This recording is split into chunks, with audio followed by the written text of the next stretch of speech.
নমস্কাৰ বন্ধু বান্ধৱীসকল, আজি বিয়ানাম এফাকি গাওঁ। ৰক্ত জবা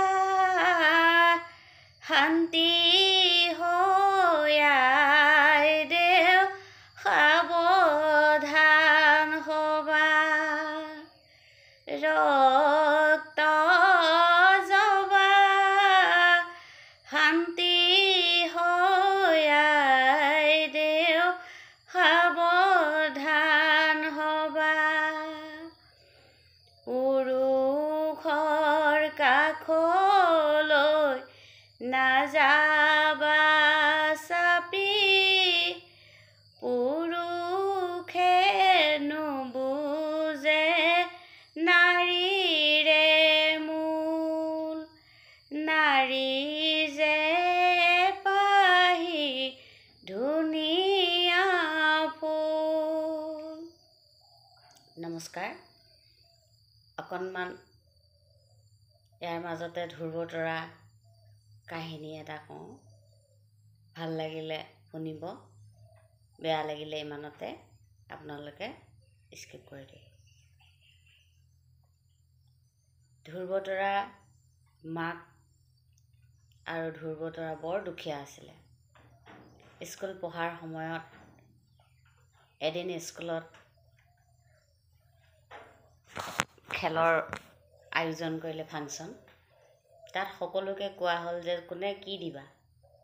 সকলোৱে ক'লে মই আমুক দিম তামুক দিম। ধ্ৰুৱতৰাই চিন্তা কৰিলে মইনো কি দিম। তেতিয়া মাষ্টৰে অকণো নেভাবিলে।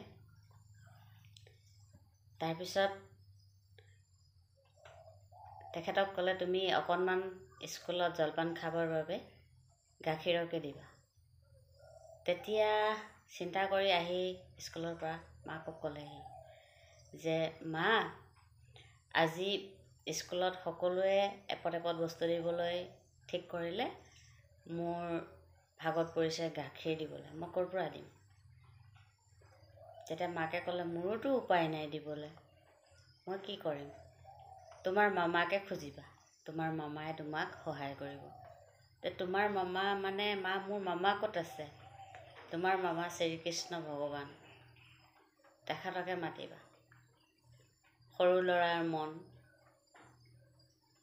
ভাবিলে সঁচাকেই মাকে কোৱা কথাটো সঁচাই, মোৰ মামা শ্ৰীকৃষ্ণ। তাৰপিছত সদায় স্কুল যাওঁতে মাতে। পাহাৰৰ দাঁতিৰ মাজেদি স্কুল পাৰ হৈ কিনে যাব লাগে। তাৰপিছত সেই পাহাৰৰ দাঁতিৰ মাজতে চিঞৰে মামা মামা, মোৰ বৰ ভয় লাগিছে। এদিন মাতিলে নাহিলে, সেনেকেই স্কুল গ'ল। দ্বিতীয় দিনা মাতিলে মামা মামা, মোৰ বৰ ভয় লাগিছে। তেনেকৈ কওঁতে কওঁতে স্কুলৰ তাৰিখৰ দিনটো পৰিলে। তাৰ বৰ চিন্তা হ'ল, সৰু ল'ৰাৰ কথা। ভগৱন্তও চিন্তা কৰিছে শ্ৰীকৃষ্ণই যে মোকে চিঞৰিছে। মাকে কোৱা কথাটোতো, মাক মানে ভগৱান, মাকৰ কোৱা কথাটো ভগৱন্তই পেলাব নোৱাৰি কিনে 7 দিনৰ মূৰত যেতিয়া চিঞৰিছে মামা মামা বুলি, 3 বাৰ চিঞৰিলে নাহিলে, 4 বাৰ চিঞৰিলে নাহিলে, 7 বাৰ যেতিয়া চিঞৰিলে, তেতিয়া ল'ৰাটো মাটিত ঢলি পৰিলে। কাৰণ সেই দিনটো তাৰ স্কুলত মানে গাখীৰ দিয়া দিনটো পৰিছে। তে চিন্তাত ল'ৰাটো চিঞৰি চিঞৰি মোমাইক নহা দেখি পৰি গ'ল। তাৰপিছত ভগৱন্তই শ্ৰীকৃষ্ণই লীলা কৰি এজন ঋষিৰ ভেগ ধৰি আহি তেখেতক মূৰত পালেহি ওচৰত। তাৰপিছত পোৱালি ধ্ৰুৱতৰাটোক মানে ল'ৰাটোক উঠাই কিনে কোলাত হাতখনে মৰমে মূৰত বুলাই দিলে। তাৰপিছত ল'ৰা পোৱালিটো সাৰ পালে, মানে ল'ৰাজন সাৰ পালে আৰু। তাৰপৰা মামা তুমি আহিলা। আহিলোঁ বোলে, এয়া লোৱা, তোমাৰ মায়ে কৈছিলে মোক গাখীৰ দি আহিবলৈ, আনিব যাওঁতে দেৰি হ'ল, তুমি বেয়া নাপাবা দেই। এয়া লোৱা, তোমাৰ স্কুলত দিবা। সৰু ল'ৰাৰ কথা মোমায়েকে অকণমান আগবঢ়াই দিলে। তাৰপিছত গৈ আৰু স্কুল পালেগৈ। স্কুলত গাখীৰৰ টেকেলিটো সৰু দেখি সকলোৱে তেখেতক হাঁহিছে, পোৱালিটোক মানে ল'ৰাটোক। আৰু কথা কোৱা তেনেকুৱা অভ্যাস নাই, অকণমান শিকিছোঁ ক'বলৈ, ভুল হ'লে ক্ষমা কৰিব।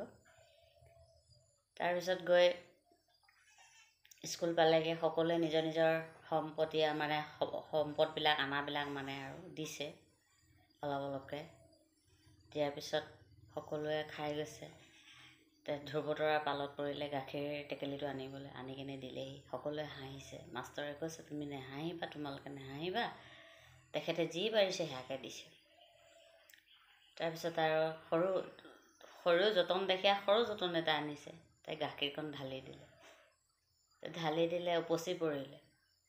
তাৰপৰা সকলোকে দিলে। দেখিছে আকৌ ঘটিটোত আকৌ সমানেই হৈ আছে, মানে ঘটটোত আকৌ ঢালিলে, আকৌ ওলাইছে, আকৌ ঢালি আছে, ওলাই আছে, ঢালি আছে, ওলাই আছে। তেতিয়া সেই কথাটো মাষ্টৰে অনুভৱ কৰিব পাৰিছে যে এওঁ এজন মহাপুৰুষ, হয়তো তেখেতক ভগৱন্তই সহায় কৰিছে।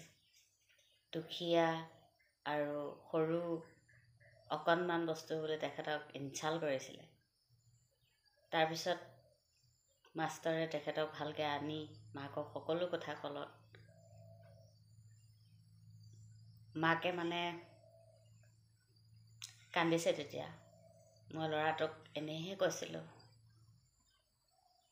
সঁচাকেই ভগৱন্তই সহায় কৰিলেনে? সেইবুলি ভাবি ভগৱন্তৰ ওচৰত মাকে ধুমাধুম গৈ প্ৰাৰ্থনা কৰিছে। কেনেকুৱা লাগিলে বন্ধু বান্ধৱীসকল জনাব।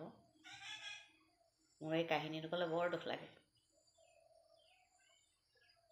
ইমানকে কৈ আজিলৈ সমাপ্ত কৰিছোঁ। ভুল হ'লে ক্ষমা কৰিব।